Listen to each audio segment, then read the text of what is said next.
Welcome back, everyone, to another episode of College Hockey Talk. On today's podcast, I'm joined by freshman from the Union Women's Hockey Team, Maya Jones. Welcome to the podcast, Maya, and thank you so much for coming on. How's everything going? Things are great. Thank you for having me. No problem. Now, it's hard to believe that you just finished the first half of your freshman season. So what have you taken away from the games you've played so far, and how would you evaluate your team's performance as of now? Yeah, college level games have been really fun to play in so far. The game is definitely a lot faster than high school hockey, which was to be expected. Everyone in college is very good and talented. So I've learned a lot in the first half of the season, and I've seen myself grow a lot as a player. Our team is doing pretty well. We're expecting in the second half to get some more wins here and get a few more conference wins.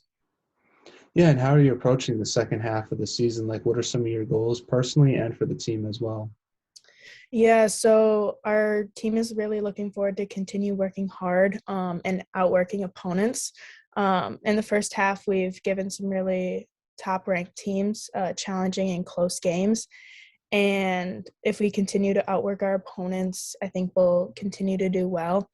I think a big goal for us in the second half will be to pepper goalies with shots and get some more gritty goals. I think goals win games, obviously, and you have to at least get one goal a game to win the game. So I think our coaches will expect us to win some games by getting some good gritty goals coming up.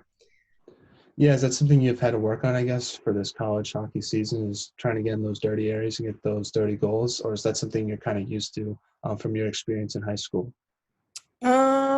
I think high school is a little bit half and half. You had some harder games, obviously, where the goalie was good and you couldn't just like snipe it from the point or do anything like that. So obviously in college, the goalies are very good. So I think the house and the gritty areas will win more games than a pretty goal from the outside. Now, talk about what it's like playing in the ECAC conference and just the competition you face every night, because it's arguably one of the top conferences in women's college hockey. Yeah, I agree with you. The ECAC is a very hard division. Currently, 5 of the top 10 ranked teams in the nation come from the ECAC. So, um, you have some good teams. So this means that we have good games pretty much every night. No game is ever easy. And we know that each night we'll have some good competition to go up against, which makes it even more fun to play. And you never really want to go into a game and just like whoop a team. I think it's more fun to have a closer, tight game where you're always on the edge of the bench or your seats kind of wondering what's happening. Now, obviously, with the ECAC, it's a little bit different than some other conferences because you play a new team every Friday and Saturday. You don't have like the weekend series. Does that change your approach at all for games, or is that something you're kind of used to? Um, I think it's definitely different. We kind of go half and half where we play the same team back to back or um, different teams, one Friday, one Saturday. I think it's a little more challenging when we do play a different team just because we do a lot of video that week and you kind of have one day on like Friday night or Saturday morning kind of reviewing the team that you're going to play on Saturday. You don't really have quite as much time to prepare. So it takes a little bit more time to do that. But I think either way is pretty good, either if you're going to play the same team twice or switch it up. And what's been the biggest improvement you've made to your game so far this year? I think my confidence level, I think, just improves my whole game. I kind of went into the season a little bit intimidated just because, freshmen coming in, kind of wondering if you can play college hockey. But after a few games and a couple weeks of practice, I realized that I could succeed at this level. And when I noticed like the confidence I gained through that, I think just the plays I made and the hockey IQ moments I had definitely improved, which made me a better player overall. Yeah, and like I've said on the podcast before, I feel like confidence is a important factor regarding hockey just because it's so easy to lose confidence, but it's very hard to gain confidence. And I feel like, at least when I played, every time I was a confident player, I felt like I was a better player. I was more aggressive, had more energy. I don't know if you feel the same way. So how do you try to gain confidence in a college hockey season? Just because, as we all know, every hockey season there's a lot of ups and downs. So how do you try to navigate all of that stuff and try to maintain that confidence since it's a huge factor, not just in college hockey, but just in hockey in general? Yeah, I totally agree with you on building confidence kind of keeps your play up. I try to work on things in practice. Maybe I might not be as comfortable performing it in a game, but if I just do repetitions in practice and kind of work on it on my own, it'll come naturally in games, which I mean, I notice sometimes I would perform a move in a game and I'm like, oh my gosh, I just did that. Like, that's what I've been working on in practice, and it just came naturally in the game. I think putting the time in, if you want to learn a new skill and try it in games, just work on it in practice. Now, what's been the biggest adjustment you had to make to college hockey? Has it been the speed of the game, kind of the mental side of the games that you're making quicker decisions, or has it just been balancing both academics and hockey at such a high level? I think a little bit of both. The speed definitely you have to get used to, and everyone's bigger and stronger, and something you have to kind of adjust to. But I think the bigger challenge is definitely managing your time with academics and hockey. It's not like high school where you kind of just are done with school for the day, have an hour or so of homework, and then go to practice and you're done. Anytime I was not at the rink or in class, I was pretty much studying in the library or my dorm. And I found myself not to have a lot of free time, which was a big reality check for me. And I noticed when I was kind of worried about school and in the classroom stuff, my mind would drift at practice. So we worked with I worked a lot with my coaches and my professors to kind of ease my workload or just like figure out how to manage my workload. And that really helped me both in the classroom and at the rink, because when you're good at one, you'll feel better about going practice and giving it your all versus worrying about stuff outside of the rink. Yeah, so is that's like kind of another improvement you made, not just in hockey, but just time management as well, which I think can be applied in other things besides hockey and just in college in general. I totally agree. Now you get your team got your first collegiate, or your team this year got your first collegiate win against RIT. We'll talk about what it was like being in that series and getting that sweep, just because I feel like that was important. First two wins that your team got to kind of help build that momentum in the first half of the season. Yeah, that was a really fun weekend. I really enjoyed that my first two college games were both wins. I think it gave our team a big confidence boost and got us excited to get the season going. Um, it was also our first weekend and we were away, so kind of was just momentum leading up to when we play back at home to hopefully get some more wins. And I think it gave us a good start to the season. Now, another thing that happened in the first half of the season regarding your team is you beat Dartmouth to end off the first half of the season, but you also tied a very good Mercyhurst team. So, how important were those non-conference performances for your team as the first half of the season came to a close a couple of weeks ago? They were huge. The Mercyhurst series was a lot of fun. I remember both those games were super competitive. And while we were looking for wins against Mercyhurst that weekend, we have unfortunately lost the first game, but we did come back after that and tie the second game, and it was really fun to play in. The Dartmouth game that we had a couple weekends ago was huge for us. It was actually our first conference win that we had, and we got a few points there. And we followed it up the next weekend with a win against Franklin Pierce. And those were pretty important games for us because it was in a time where we really needed kind of a win and some points there. And it also did happen before winter break, so it was a good note to leave off on. Now, talk about your freshman class and how have you guys gotten to know each other during this time? Just because it seems like it's a big class, just because you're kind of merging two classes into one since Union didn't have a hockey season last year. Yeah, I love our freshman class. A lot of the freshmen last year aren't kind of taking their extra year of eligibility. There was one, so that means we have 9 people in our graduating class, which is kind of a lot, but I mean, that's 8 more friends that you have. And I think we just trying to have been hanging out before, after practices. We try to get in classes together and schedule stuff like that, just so we can be around them and uh, know someone in our class and kind of just do some like fun team building activities outside. And it's been really good to get to know them. Now, you've played also some ranked opponents this year that included Colgate and Princeton.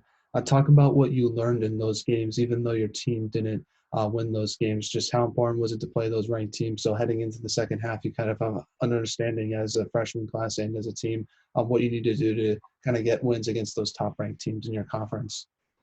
Yeah, I think those games we were, like I said earlier, like we are very much in those games. It's just we need to score some goals. And I think, unfortunately, in those games, we played really hard for 50 minutes and the game's 60 minutes long. So I think that's where we kind of fall short a little bit. I think once we start playing the full 60 minutes, like we will be an amazing team. We're already a very good team and we play very hard for 50, 55 minutes, but 10 to 5 minutes is a big time uh, to not give it our all. And so I think it shows that we are very capable of playing with any team out there, ranked or not. But once we start playing those full 60 minutes, I think our team could beat anyone. Now let's kind of transition and talk about your off season preparing for this upcoming year in college hockey. So, how was your off season? Did you do anything interesting, whether it was hockey related or non-hockey related? Yeah, I love off-season training. Basically just kind of work out and try to get on the ice every single day. I train with a program here in Minnesota called Fortis, and they have a big group of college girls from various different programs. And it's fun because going into college, I was able to play with them over the summer and kind of get used to the pace and that level of play. They also train a lot of college guys and junior guys. So sometimes we have combined practices. So we'll play like 3-on-3 and there's like a 6-foot guy like next to you. And so I think that just like brings the pace up and kind of got me ready for college. Yeah, do you like the 3-on-3 overtime? Just because I feel like, in my opinion, because they adapted it to college hockey last year, I feel like it adds more offense and it makes it results more likely to happen. That's kind of why I wanted it, because I don't know about yourself, but I'm a guy who does not like ties. I think it's very boring, and I kind of want to see if there's a winner or a loser. So I think the 3-on-3 overtime kind of helps bring up that offensive aspect of it. And I feel like for yourself, as kind of an offensive player, you must really like it just because you can benefit from it a lot. Yeah, I think I agree with you. I don't like when games end in ties. It's kind of frustrating. But yeah, I think 3-on-3 is a kind of a good way to settle it after maybe doing like a 5-on-5 and overtime. It just gives you a lot of time and space to skate, which I really like, and maybe making some uh, kind of just fun plays. I think a lot of the times 3-on-3 is kind of creative, and I think that's really fun to see in games. What was the most creative play you've done in a 3-on-3, whether it was in those practices during the off season or in a game? I don't know if your team's gone a 3-on-3 this year, but have you tried it at all during a college hockey game? When we had our tie, I was not out for our 3-on-3, but I do like kind of the saucer across the Golden Road and kind of maybe a one-timer in, kind of plays like that. Nice. Are you going to try that Michigan assist that Zegers pulled off a couple of weeks ago? I feel like you're capable of doing something like that. That's something I should work on in practice. Yeah, definitely. That would be pretty cool. I know a lot of people have been trying it out. I don't know if you've seen those videos ever since it happened. It seems like it's kind of like a new viral thing that everyone's trying out. But I don't know. Maybe you can come up with your own move. Try to be a little bit different. I don't know. I'm just giving you some suggestions over here. Yeah, no, I like that. And no, I haven't seen those videos of kids trying it, but I should definitely look at that because I think I could get a good laugh out of it, but also like try to learn the technique of that because I think what Zegras did was probably a little bit easier than the Michigan, kind of just like a flip over the net, tap in. Yeah, that'd be really fun to work on with my team when we get back. Yeah, I think the tough part about that whole thing was, first of all, it seems super hard because when you look at the play, it feels like he has so much time and space, but in reality, it's probably a lot less than people think it is. And then Hmm. also just the hand-eye coordination that Sonny Milano had to have to even get that goal to go in was just incredible. And I feel like he doesn't get enough credit for that whole entire play. But no, it was an incredible play to watch, and I kind of hope to see it again in a college hockey setting. I know it was in a WHL game, but it'll be cool to see it in other leagues. I think that'll be fun to help grow the game and get more viral highlights to be put out there. Yeah, for sure. I also think the situation he was in was kind of awkward. A lot of I think it was Buffalo's D were kind of just standing there.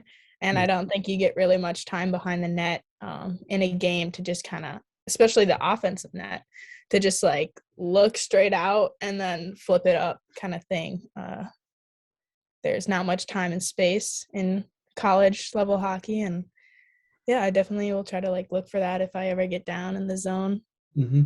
Well, if that does happen, we got to come back to this part and say that, you called it right before that you were kind of working on it. So we deserve a shout out, or I deserve a shout out. Maybe someone, I don't know who would shout out, but if that ever happens, you gotta at least acknowledge that you called it out here. That's the only thing I kind of want to put out there.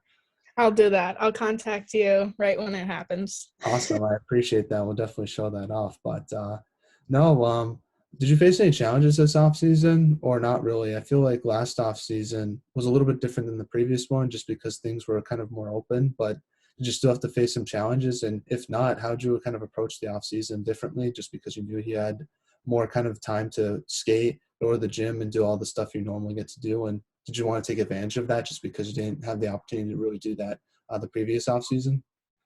Yeah, I don't think I really faced any challenges. Most of the rinks here in Minnesota were open, so but yeah, I was very appreciative to be back on the ice and train like I normally would in a summer. I kind of missed that the year before because summer is kind of my favorite time to train because you can go at it pretty hard and not have to worry that you have to be fresh for weekend games or anything like that. Um, but yeah, just pretty much working out, skating every day, having a good time. Awesome. Well, let's start off talking about the beginning of your hockey career. So you're from Eden Prairie, Minnesota. What's it like growing up there, and how did you start playing hockey? Yeah, I think just being from Minnesota, hockey is kind of a culture you grow up in. And then being from Eden Prairie is also, it's a big hockey city. Um, High school is huge here. And so how I started was my neighbors had a backyard rink that I learned to skate on when I was 2. And so I kind of just started from there and liked it and kept going. My older brother also does play hockey, and since we're close in age, like it was always fun to play pondy with him and have someone to go against when we went to like open skate, kind of when learning to skate and stuff. But yeah, it's kind of just started when I was young, and hockey is kind of all I've known. And who was your favorite player growing up? Was it someone in the NHL, or was it a women's player on the national team? It's gonna be classic, but Alex Ovechkin. I think he's very talented and hardworking and very passionate about the game, and he's just someone I look up to and want to be like as a player. Have you ever tried one of his sellies in the game, like jump up on the glass or something like that? No, I'm not a huge Selly person, but we might have to try it out. Maybe. What's your like go-to selly then? Just kind of like wait for the teammates to come hug you, or is it something else? Yeah, it's kind of basic. I should work on it. I don't know. I haven't gotten a college goal yet, so maybe it'll be a little different than high school because I feel like in high school you're probably not gonna go jump on the glass and make a huge deal out of it. But college might be the time for that. Maybe I would love to see that if that comes about. But no, just it seems like a lot of players in Minnesota get started on that outdoor rink. I think that's pretty interesting. What's it like? Just playing outside with your friends and family, and are those like memories you still think about today? And do you still try to play outside in the pond today now? Yeah, I do. Some of my friends have outdoor rinks, and it's fun to just hang out with them, go to their house, just grab skates, stick, gloves, and a hat, and you're good to go. You start off with like a sweatshirt maybe, but by the end of it, you're down to a t-shirt. You're working hard.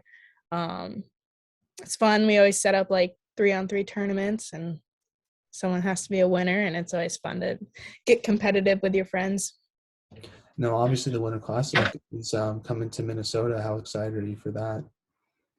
That'll be a lot of fun. I think it's a great thing. I think they had one a couple years ago, quite a few years ago. I went to, I think it was Minnesota versus the Blackhawks that year. It's a great environment.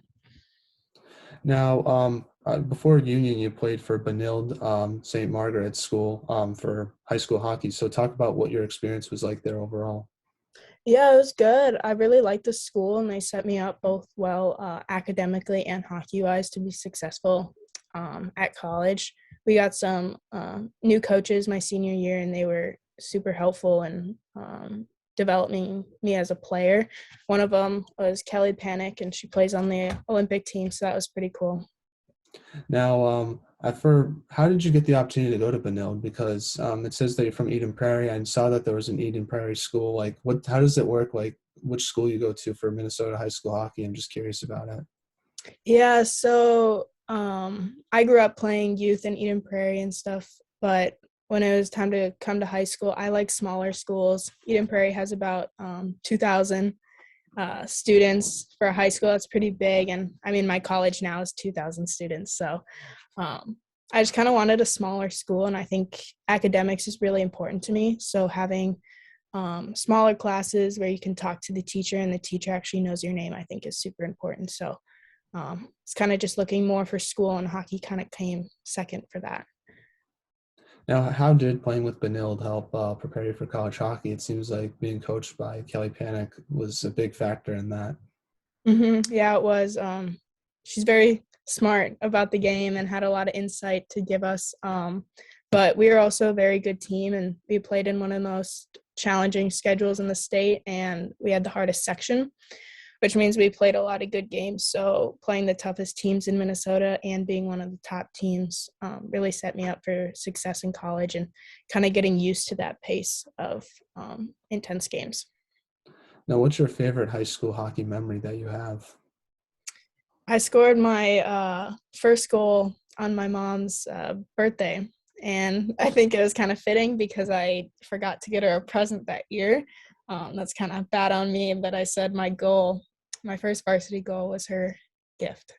Do you think that's the best gift that you've given her, or is it something else? Oh, I think that's the best gift. I don't know if you could top that. Now, what's it like being a player in the Minnesota high school hockey scene and just the atmosphere you experience every day? Just because, not being from Minnesota like myself, it's kind of hard to understand what that hockey culture is like. Just because I've seen the clips of the state tournament at the XL, it seems pretty cool, and I feel like you don't get that here where I'm from in the East Coast. Yeah, I think I would have to agree with you. Just like looking out from Minnesota as a perspective, um, I think it's almost a little boring on the East Coast, if I would have to say, because Minnesota's hockey atmosphere is unlike any other. Hockey's just different here, I think, and it gives like a sense of community. So, like you said, like we do play for our high schools or our town where we're from, and unlike many parts of the country where the top players go play for corporate logos and programs with no community affiliation, we get to compete against neighboring towns, and which means we have long-standing rivals, and those games are always pretty packed out. Even for like a U10 game, there could be hundreds of people coming just because Eden Prairie is playing Edina. Um, and like you said, like our state tournament is crazy. The XL gets packed. It's hard to even get tickets, and there's about 15 to 20,000 people that will show up, and that's even more of a turnout than the Minnesota Wild gets sometimes. So I think it's pretty crazy how much people kind of appreciate hockey here. Now, who's Benilde's biggest rival in hockey? I would have to say Dinah, just because we always meet them in sections, and they're the top team in the state every single year, and it's hard to beat them to get to state. So I think Edina or Minnetonka might be our biggest rival. I feel like Edina has a lot of rivals besides your school. Everyone I've talked to from Minnesota says that's like the team to beat. They do. No one likes Edina. Yeah, no, I've had a few people on from Edina, so I can't. I'm neutral on the whole Minnesota high school hockey scene. I like every team, and I hope the best team wins. So I'm not gonna comment on it. But if that's what most people think, then I kind of have to just tip my cap and kind of agree to it, I guess. Mm-hmm. Now, I guess another question I had about the Minnesota high school hockey scene was just they have the all hockey hair team. What is that about? I'm genuinely curious about it. Oh, that's great. So at the state tournament, when you get announced, everyone will get announced their first game that they play, and the guys just they grow their hair for this day. Like this is their moment. A lot of teams either as a team they'll like go platinum or do something like that. Some people get like crazy designs. And so when they skate up and get announced, they give like a nice little hair flip and it's good. So this guy puts it together and he picks out the best people and had the best lettuce on the from the state tournament and puts a little video together to give the top hockey hair team.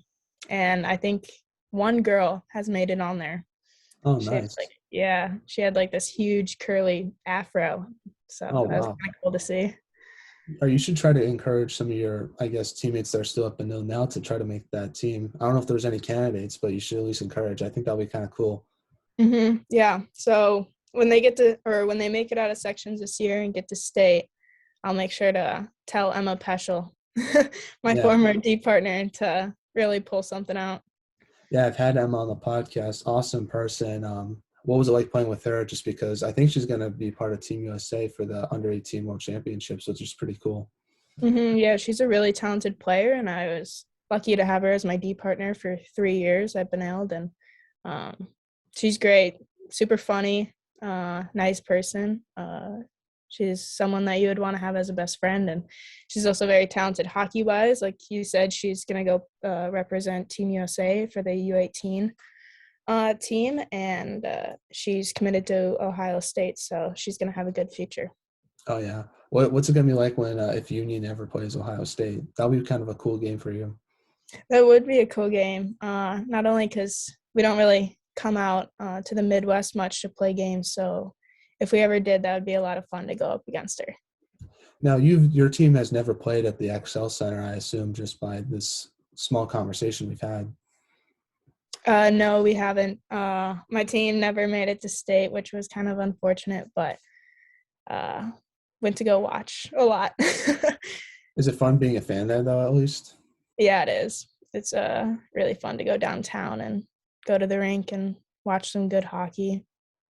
Now, I assume that a lot of your teammates, I don't know how many teammates that you have there from Minnesota with Union, but is it kind of weird talking to those players about just the whole Minnesota high school hockey scene? Just because I feel like they probably feel like myself, it's just hard to understand if you're not in that culture. Yeah, so our team is pretty split half and half, either from Minnesota or Canada. That's kind of where a lot of us are from, and it's kind of weird to hear them just say like, "Oh, they're a travel team. They played together all year round," kind of thing, where they just don't like. I say, "Oh, I played a high school," and they're like, "Oh, you played high school?" Because not many people at East play high school, so Yeah. um, I think it's two completely different things. They also think it's weird that we only skate with our high school team for 4 to 5 months and then skate with some other teams in the summer versus they're going all year with the same players, same people, and so Hmm. it's a little bit different. Now, kind of getting to your recruitment process with Union, what was that like? And what made you want to go to Union versus other schools you might have looked at? Yeah, so kind of how I chose my high school, I kind of was looking at school first, what school was smaller, what kind of had the majors I wanted to look for. And I think Union provided me with that. There's only 2,200 students, and they also have great academic programs, especially in the science department, which I'm very interested in. So Union was the best academic school for me. And then also, like, I love the coaching staff. Like, every conversation I had with them, it was great. And so uh, they were also a new coaching staff when I was being recruited. And something they made to point out was that they wanted to turn their program around and really look for players who wanted to be a part of that and would be up for that challenge. So I think that's way more fun to be a part of turning a program around and leaving a long-standing impact versus going to a team that would just be number one every single year. Hmm. And I guess another question about Union is, what's the town of Schenectady like? It seems it's a hard name to say, but it seems like an interesting place to live. It is a hard name to say. I still have problems sometimes to this day to say it, and spelling it's a whole nother thing. But yeah, it's a small town. Not much goes on. Uh, it's nice though because we get to walk everywhere. It's like a nice walkable city where like there's a small walking street just a couple blocks down from our school called J Street, and it has a bunch of cafes and breakfast places and a farmers market on Sundays that we like to go to. So I think small school, small town environments like what I like. So So my last question about hockey before we get in the non-hockey segment is just, what is the biggest thing you've learned so far about yourself as a hockey player during your first half of your freshman year? yeah, I think I've learned that uh, hard work is always you're never comfortable with where you're at, you know. Um, you always have to work for it each day, and even though you've made it here and you've made it to college, I think just continuing to work on the game and working outside of practice times I think is huge. So I've learned that I am a competitive person and I like to win, so I think just being yeah. So we're now in a segment I like to call the non-hockey segment, where I ask you some non-hockey questions just to get to know you a little bit more off the ice. So my first question to you is, what is the most interesting thing you've seen or read this week? I also like to know if you need some time to think about a question. Feel free to uh, ask me if to give you my, I guess, answer so you can think about yours. Hmm. Let's see. See, I'm on winter break here, so I'm not really reading much or looking to go out of my way to read. So I would like to know kind of what you've read. Yeah, well, the most interesting thing that I read about was how the NHL players aren't going to the Olympics for this or next year. I just found it interesting just because of how it's going to affect college hockey, just because there's might be some college hockey players that might have to go to the Olympics to represent your country. And I just think it's kind of interesting because one of the big reasons why the NHL players didn't want to go was just because of the quarantine rules. So I kind of find it funny, like what college coach would want their player to go if the quarantine rules are going to be the same thing, especially since you're going to miss way more games in college hockey than you would in pros. So I thought that whole thing was interesting, and it's interesting to see how the rosters are going to work now because of that announcement. Yeah, that will be pretty interesting. And I mean, um, yeah, the whole quarantine's a little different because I know the girls kind of do it that way where college players do play in the Olympics. So hopefully they'll look to what they've been doing to try to figure that all out. But I think Yeah. that's pretty interesting. Yeah, no, I thought it was pretty interesting. But the good news about it was the commissioner said that they look forward to seeing the players in the 2026 game. So hopefully in 4 years, which seems like a long time from now, they'll be in the Winter Olympic Games, which is what I want to see, just because the NHL players are the best of the best, and I think the tournament is better with them in it than without them in it. Mm-hmm. Now, next on hockey question is, what music do you like to listen to? Who is like on your Spotify kind of rap thing? Country music for sure is probably my favorite genre, and I know that's a very like hot and cold subject with some people, but I like it. Uh, I think there's like different types. Like it can be like pretty upbeat, or you can like just be like chilling on a beach listening to country music. Yeah. So yeah. Yeah, like who's like your favorite artist? Because I had the opportunity to work with a baseball team last summer, and a lot of the guys are from like the South and the California area, and that's kind of like the main type of music they listen to is country. So I got kind of exposed to it, and I think it gets a little more hate than it deserves. There's some good songs and artists that I enjoyed. Like I love Thomas Rhett. That guy can write some good songs.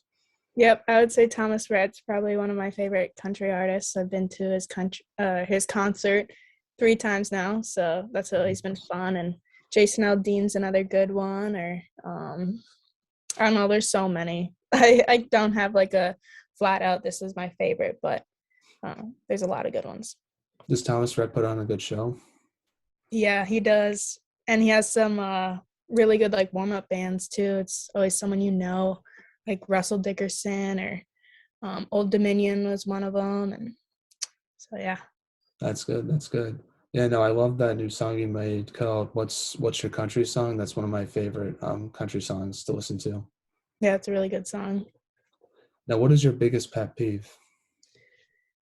Uh, I think it would have to be when people are late to things. If they're not on time or not there when they said they would be. Or I think that's just being on time is not a super hard thing to do. So I think that would probably be one of my bigger pet peeves.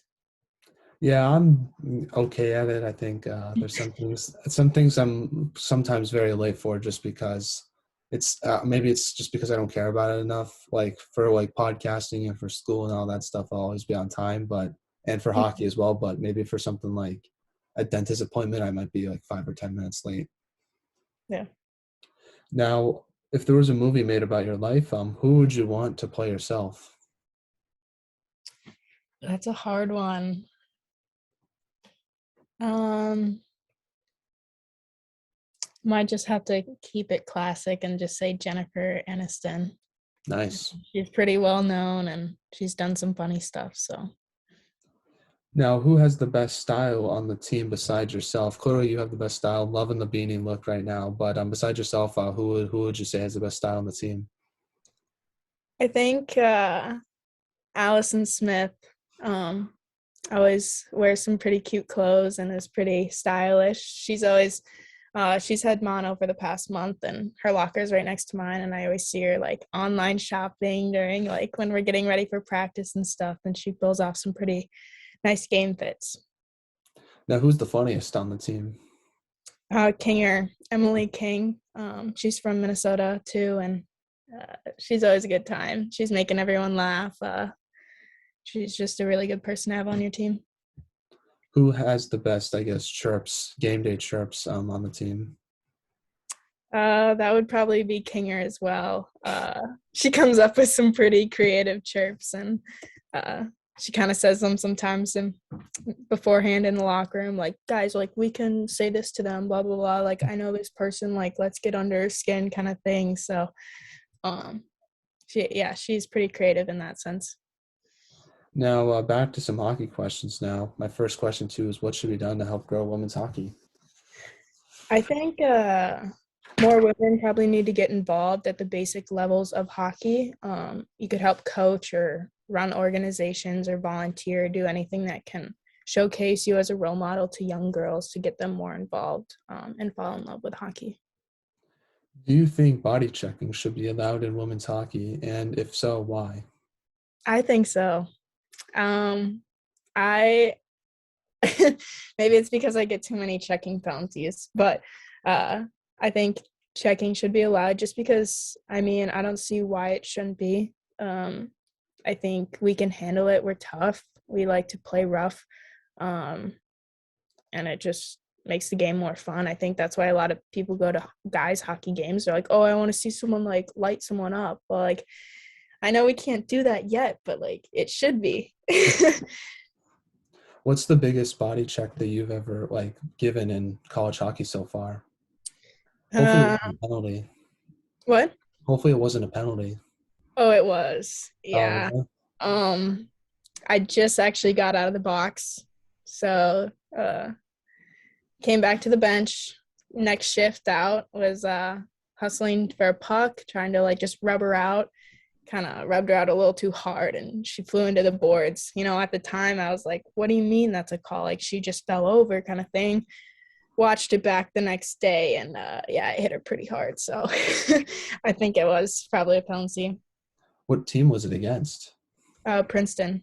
Oh, wow. Was it there or in Union? It was at Princeton. Yeah, I feel like that rank, I don't know. I feel like certain ranks make it like easier to, or kind of, I guess more like when certain refs, I feel like sometimes a little more strict. And I feel like sometimes that's to do with like the rank that you play in. So that's why I was just curious. Yeah, I think so too. I mean, I got my first penalties of the season there, and I got 3 that game. So Oh, wow. yeah, Yeah, sometimes it's unfortunate, but you got. I feel like once you kind of work on it, I feel like it can get better, right? hmm Now, that last hockey question is, what advice would you give a younger player who is trying to pursue a career in Division One college hockey? Um, First of all, I would say love what you do. It's not an easy thing to pursue D1 hockey, but if you love it and you want to put in the work to reach your goal, I think playing D1 is very possible. Um, I would also say like work harder and do the extra stuff that your teammates aren't doing. You know, get up early. Maybe that's like 5 a.m. and work with a skating coach, or if your coach says do 6 reps, do 7. Always do the extra stuff that will put you a step ahead of the person next to you, because it might not be noticeable in a month or two, but down the line, if you're always doing that year after year, I think it'll be noticeable when it matters. Now, do you have any shout outs you'd like to give to your teammates, former teammates, family members, friends, anyone in particular? Probably just my parents and my brother. Always got to show love for the family.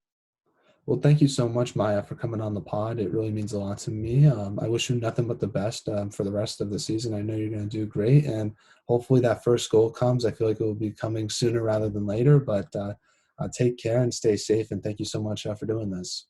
Yeah, thank you so much for having me. It was a really fun time.